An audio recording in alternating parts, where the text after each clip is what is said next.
नमस्कार मंडळी, माझ्या व्हिडिओमध्ये तुमचे मनापासून स्वागत। कशा आहात सर्व? आशा आहे की तुमची प्रेग्नन्सी जर्नी खूप आनंदात जात असेल। सध्या उन्हाळा खूप वाढला आहे आणि अशा काळात शरीराला आतून थंड ठेवणं खूप गरजेचं असतं। म्हणूनच आज मी तुमच्यासाठी घेऊन आले आहे एक पारंपरिक आणि सुपर हेल्दी पेय, नाचणीचे आंबील। हे फक्त थंडावा देत नाही तर यामध्ये भरपूर कॅल्शियम आणि लोह असतं, जे आपल्यासाठी आणि आपल्या बाळासाठी खूप महत्त्वाचे आहे। चला तर मग बघूया आजची सोपी साधी रेसिपी, नाचणीचं आंबील। हे उन्हाळ्याच्या दिवसात किंवा जेव्हा तुम्हाला काहीतरी थंड आणि हलकं प्यावंसं वाटतं तेव्हा हे उत्तम आहे। आता मी 2 चमचे इथे नाचणीचे पीठ घेतलेले आहे, त्यात 1 कप पाणी घालून भिजवून घेतलं, जेणेकरून यात गुठल्या होणार नाहीत। हे मिश्रण आपल्याला आता 10 ते 15 मिनिटं असे झाकून ठेवायचे आहे। आता एका पातेल्यात 2 वाट्या पाणी गरम करायला ठेवा, त्यात चवीनुसार मीठ टाका। आता पाणी उकळते तो इथे मी लसूण आणि जिरे वाटून घेतलं। आता तुम्हाला ह्यात पाहिजे असेल तर तुम्ही आलं किंवा हिरव्या मिरच्याही टाकू शकता, पण मी ते स्किप केले। आता पाण्याला छान उकळी आलेली, यात ठेचलेलं लसूण आणि जिरं ॲड करूया। आता लसूण आणि जिरं टाकून झाल्यावर बघू शकता पाण्याचा कलरही चेंज झाला आहे, म्हणजेच जिरं आणि लसूण छान मिक्स झालेलं।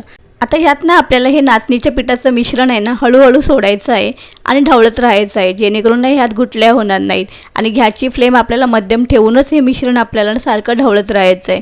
5 ते 7 मिनिटांनी नाचणीचं पीठ चांगलं शिजतं।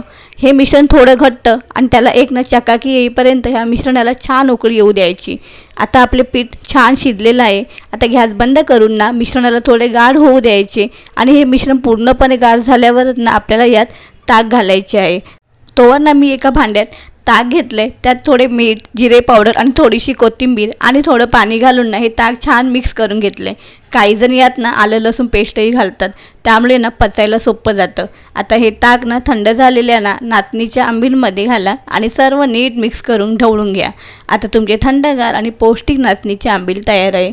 हे प्यायला अतिशय चविष्ट आणि उन्हाळ्यात शरीराला थंड ठेवणारे आहे, तसेच गर्भवती महिलांसाठी सर्वात उत्तम आहे। यामुळे ॲसिडिटी आणि छातीत होणारी जळजळ तर कमी होतेच, तसेच नाचणीमुळे हाडांना बळकटी मिळते। हे प्यायल्याने आपले पोट आहे बराच वेळ भरलेलं राहतं, ज्यामुळे आपण नको ते जंक फूड खातो ते पण टाळता येतं। मी हे सहसा नाश्त्याला किंवा संध्याकाळच्या छोट्या भुकेसाठी घेत असते। मग तुम्ही पण हे नक्की ट्राय करा।